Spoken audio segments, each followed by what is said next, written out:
Saturday of the 32nd week in Ordinary Time. A reading from the Book of Wisdom.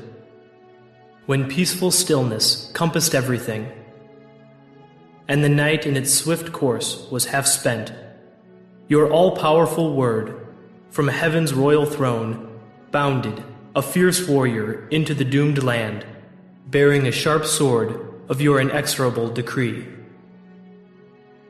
And as he alighted, he filled every place with death.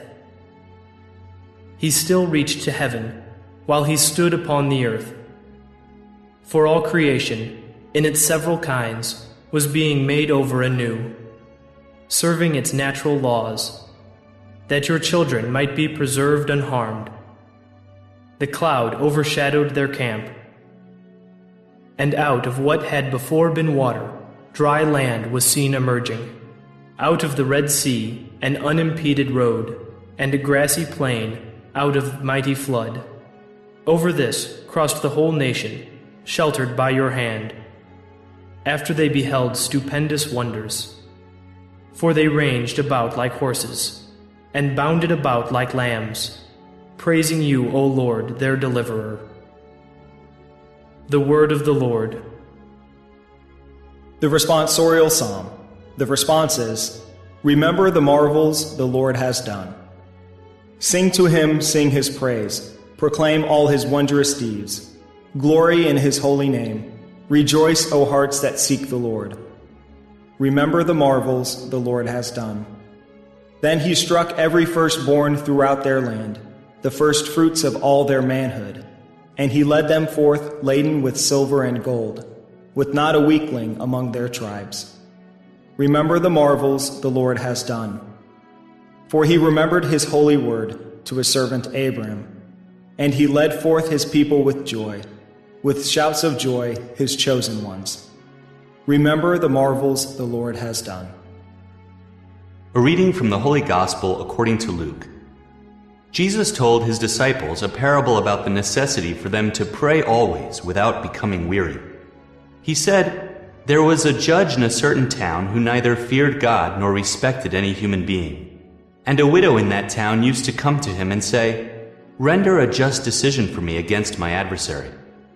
For a long time the judge was unwilling, but eventually he thought, while it is true that I neither fear God nor respect any human being, because this widow keeps bothering me, I shall deliver a just decision for her, lest she finally come and strike me. The Lord said, pay attention to what the dishonest judge says. Will not God then secure the rights of his chosen ones who call out to him day and night? Will he be slow to answer them? I tell you, he will see to it that justice is done for them speedily. But when the Son of Man comes, will he find faith on earth? The Gospel of the Lord. The first reading comes from the Book of Wisdom, chapter 18, verses 14 to 16, and chapter 19, verses 6 to 9.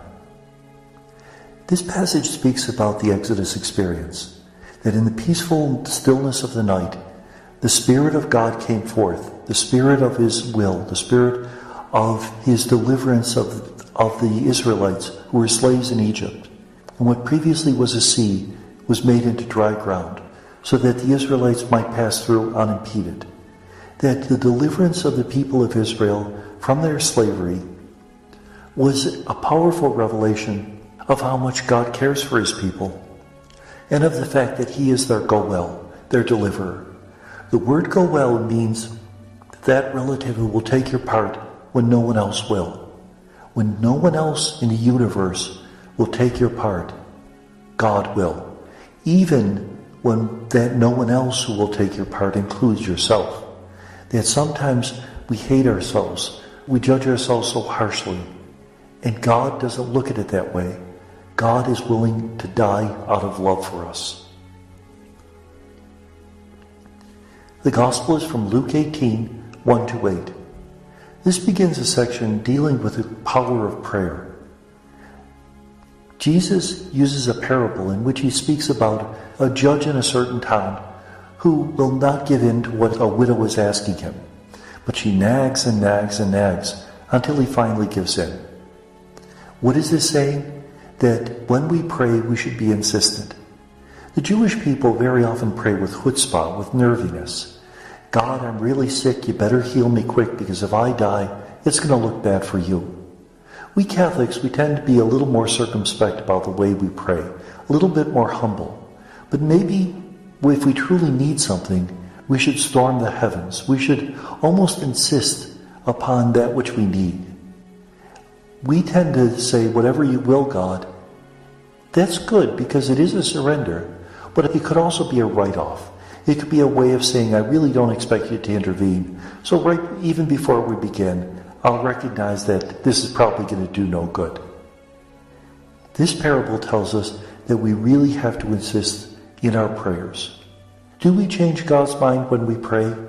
I think a better way of stating it is that prayer is our love joined to God's love. And that love visits the person or the situation for which we're praying. And love always changes reality. And so it's not so much that we change God's mind. God trusts us so much that he invites us into the decision-making process. And may God bless us.